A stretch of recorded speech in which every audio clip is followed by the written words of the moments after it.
In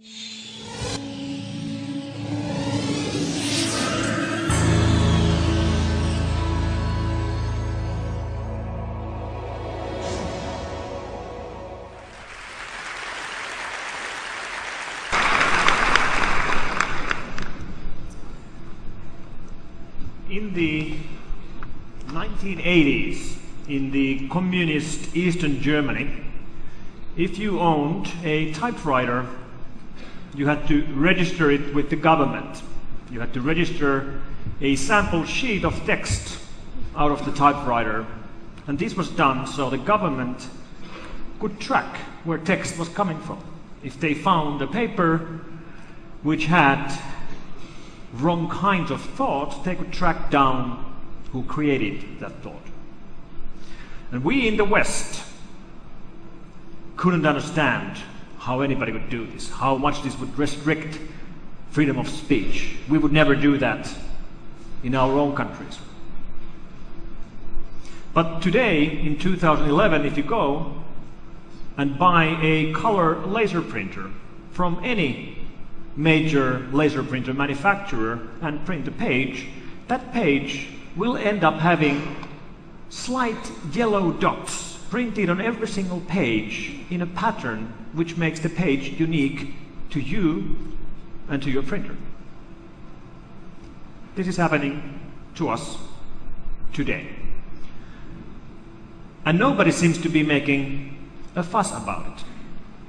And this is an example on the ways that our own governments are using technology against us, the citizens.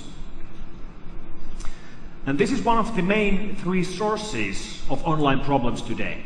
If we look at what's really happening in the online world, we can group the attacks based on the attackers. We have three main groups. We have online criminals. Like here we have Mr. Dmitry Golubov from the city of Kyiv in Ukraine. And the motives of online criminals are very easy to understand. These guys make money.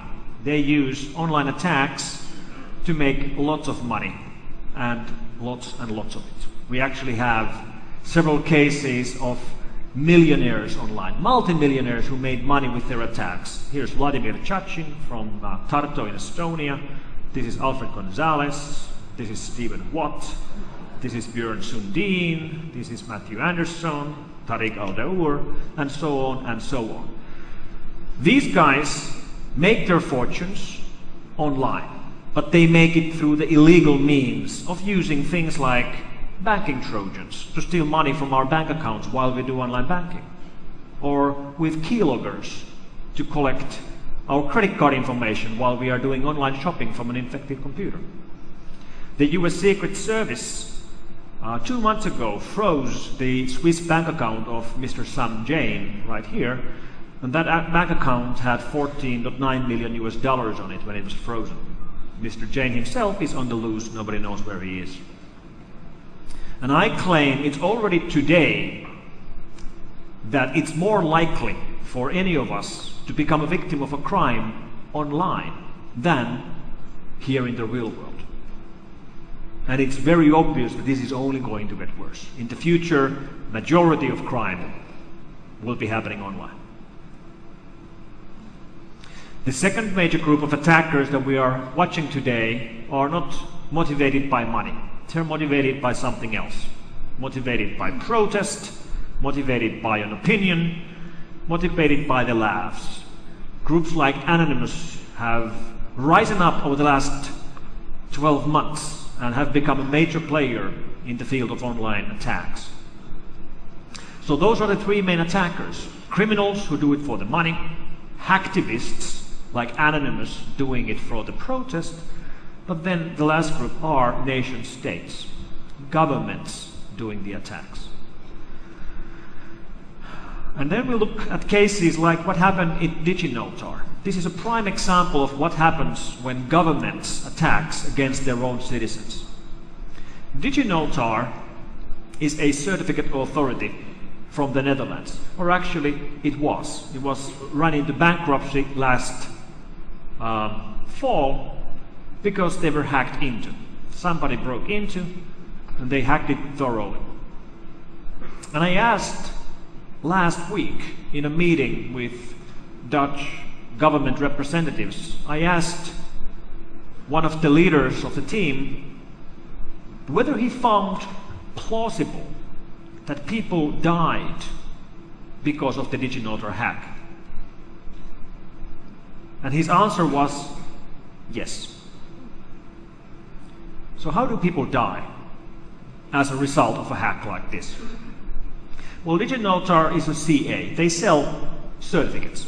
What do you do with certificates? Well, you need a certificate if you have a website that has HTTPS, SSL encrypted services. Services like Gmail. Now we all, or a big part of us, uses Gmail or one of their competitors, but these services are especially popular in totalitarian states, like Iran, where dissidents use foreign services like Gmail because they know they are more trustworthy than the local services, and they are encrypted over SSL connections, so the local government can't snoop on their discussions. Except they can if they hack into a foreign CA and issue rogue certificates. And this is exactly what happened with the case of DigiNotar. What about Arab Spring and things that have been happening, for example, in Egypt?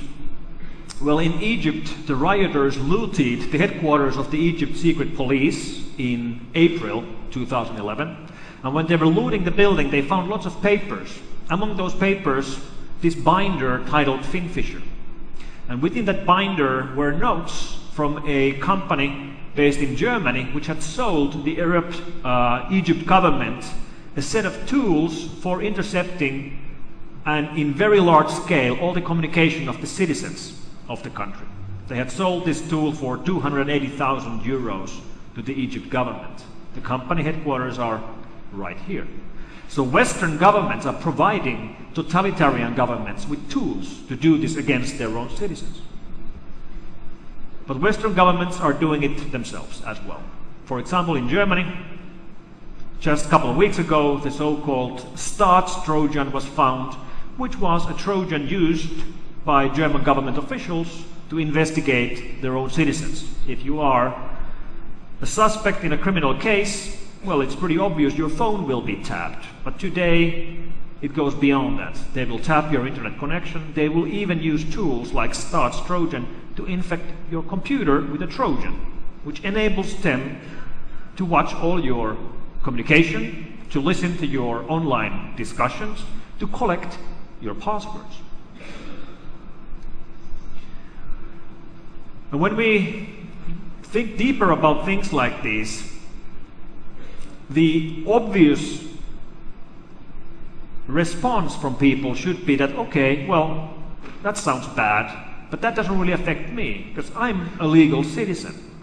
Why should I worry? Because I have nothing to hide. And this is an argument which doesn't make sense. Privacy is implied. Privacy is not up for discussion. This is not a question between privacy against security. It's a question of freedom against control. And while we might trust our governments right now, right here in 2011, any right we give away will be given away for good. And do we blindly trust any future government, a government we might have 50 years from now? And these are the questions that we have to worry about for the next 50 years.